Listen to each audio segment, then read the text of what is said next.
Hey, what's going on? I'm Damon, Director of Dude-ism for Type D. So this Barnwood Headboard project we're going to look at. Basically, here's all the material you're going to look to get at Home Depot to set up for the project.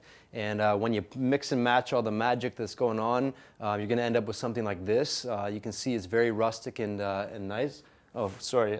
It's very rustic and nice, and you know, it looks impressive. It looks like it's aged. It's got that whole vibe that you're after.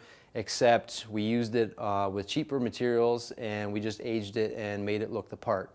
So to start off, we grabbed 12 by 8 foot long rustic pine, a rougher, unfinished piece of wood you can find at Home Depot. They're about $8 to $10 per plank.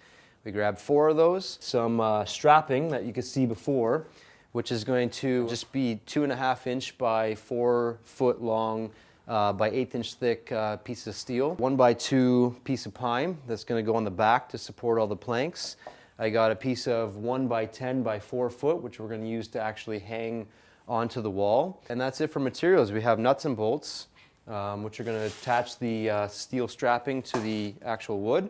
We've got some stain, which we're going to put over the wood to make it a little bit more rustic and look a little bit more weathered, like we were talking about before. And then just all the tools. We've got a tray, you know, we've got, you know, a can opener, all that kind of stuff, a square. You need safety goggles. I'm not your mom, but it's probably for the best. 7/16 socket wrench just to attach all the bolts. 18 volt cordless drill or impact driver. It could be 12 volts. I'm not going to judge you, but 18 volts, you know, just shows a little bit more of that power. Then drill bit to drill the metal. Sharpie marker to mark the actual steel because the pencil's not going to show up.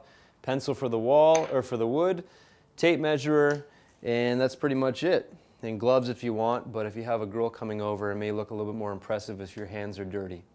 So this is the 12 by 8 foot long knotty pine that I picked up. I found the knottiest of the pine. We are making a headboard after all. So you're looking for knots and you're looking for, you know, chipped edges and cracks and all that kind of stuff because we're trying to replicate, you know, 100-year-old piece of barnwood, right? So what you want to do is lay it out, look at where all the fun, funky details are, and just kind of stagger them back and forth. So I took this massive, you know, sort of knot, put it over here, offset it with another knot over there, and so on and so forth, right? So you want to really look at the sides of your boards, find out which surfaces look, you know, the best for what you're after, and lay it out accordingly.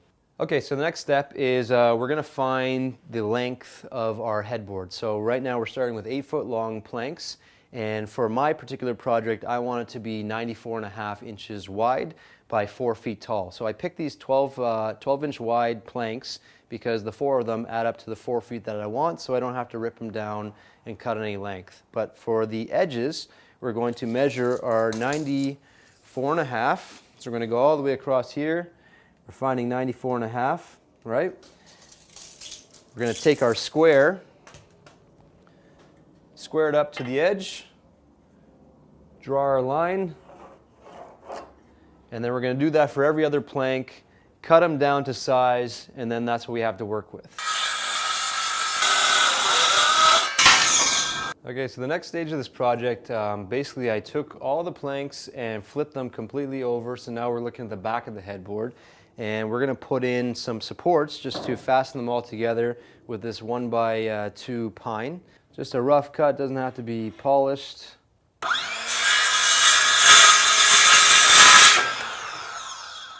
We got 1. Match it up, don't have to measure twice. And then we got our 2. Okay, so now what we're going to do is we cut our strapping in the back to our 48 inches. And we're going to fasten that on the back. Remember, this is the back side, so you're not going to see any of this. Then we'll flip it over, put the metal strapping over top to hide it all, and you're laughing after that. So I grabbed 1.5 inch screws because the total depth of this thing, inch plus an inch, is about 2 inches, and we don't want this little point popping through. So I'll grab some, you know, just regular countersunk 1.5 inch screws, measure it out so that we're set back from the edge so that the strapping goes over, so any gap in between the boards is not going to show this little piece of strapping. Drill in.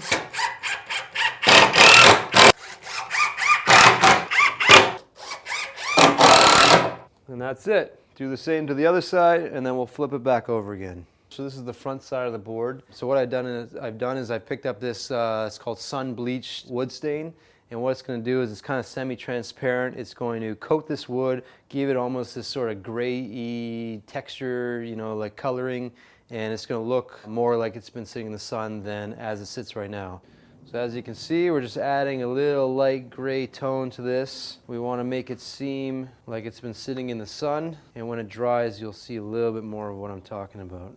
Okay, so this is all stained up. Everything's dry. I went on 2 coats just because I want it to be a little bit darker. But as you can see, the more you put it on, the more, you know, it starts to darken up and get those real gray tones. And now what we're going to do is line everything up. And these, you know, if you don't have a hacksaw or a grinder or anything to cut these, you can get them cut to size. So that's always why we want to emphasize, you know, planning out your whole project. So I knew that I wanted to be 48 inches, so I got Metal Supermarkets to cut these literally to 48 inches. We're going to mark the center of this. So if this is 2.5 inches, we need 1.25, which is going to be our center. And we have each board that is 12 inches, so what I like to do is always keep everything spaced 2 inches. So from our top of our board, we're going to go 2 inches down, so we can mark that. So if I go 12, I'm going to go down to 10 for our first bolts.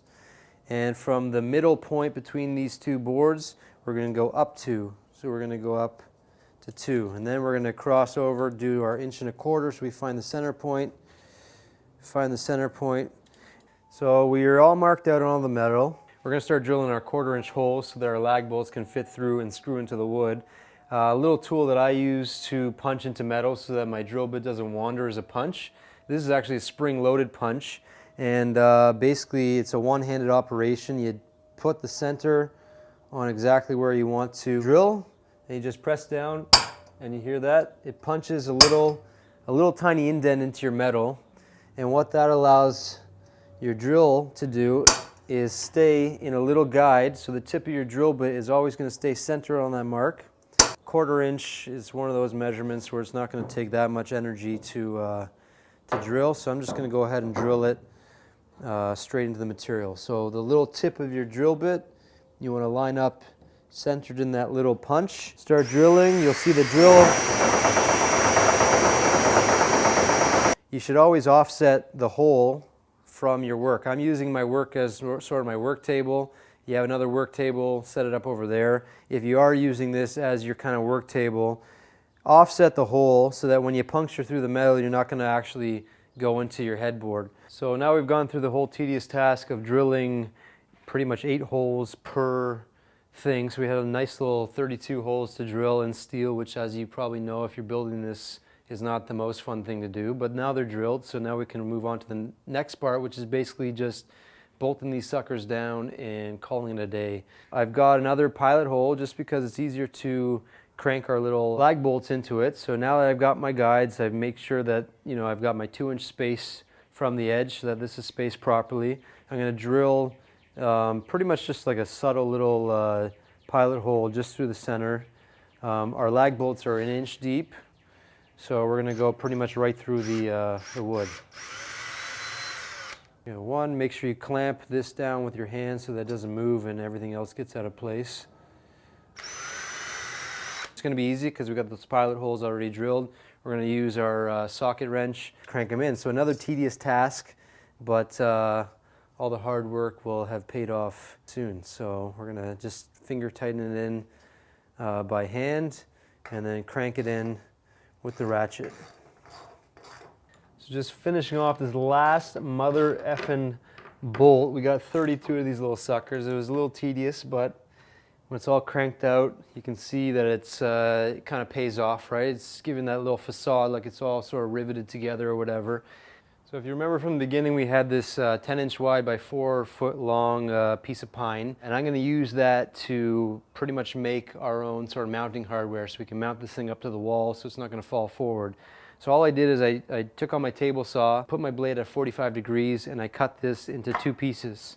So one piece is going to get mounted to the back of the headboard and one piece is going to get mounted to the wall, and that's going to allow us to sort of plop the headboard onto the wall so it's secured by the wall and not going to tilt forward. Set it up right, So we got 15 inches from the top because we can't rely on our ground being perfectly level. And so I've already marked it on both sides.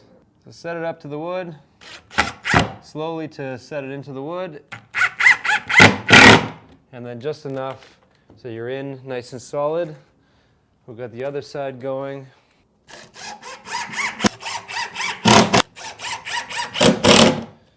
And then every 6 inches or so, we'll probably break it into 4. So we'll put 2 more here, 2 more there. So we've got our top, I don't know, let's call it a ledger. I don't even know what they call it. It's probably some fancy word for it, whatever. Board, let's go with that. We've mounted that up. And then we've got our female counterpart. So, you know, like maybe some of the action going on in the bed, these two mate together. And this will get mounted to your wall. So imagine I'm in the wall.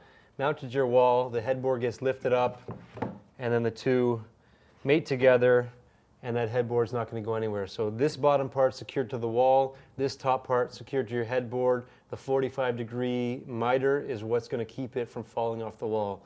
So when you go to mount this thing, you want to make sure that you know exactly where these dimensions are. I would go a little bit above the ground so that this thing is slightly floating and not all the pressure is resting on it in case you get it slightly wrong. But even if it's like that, you know, it's going to be a little bit wobbly. So you want to make sure you get those measurements bang on, no pun intended, and you know, it'll be nice and secure to your wall. Keep your eyes on your fingers. Simple. You can do it yourself too. I'm Damon from Type D.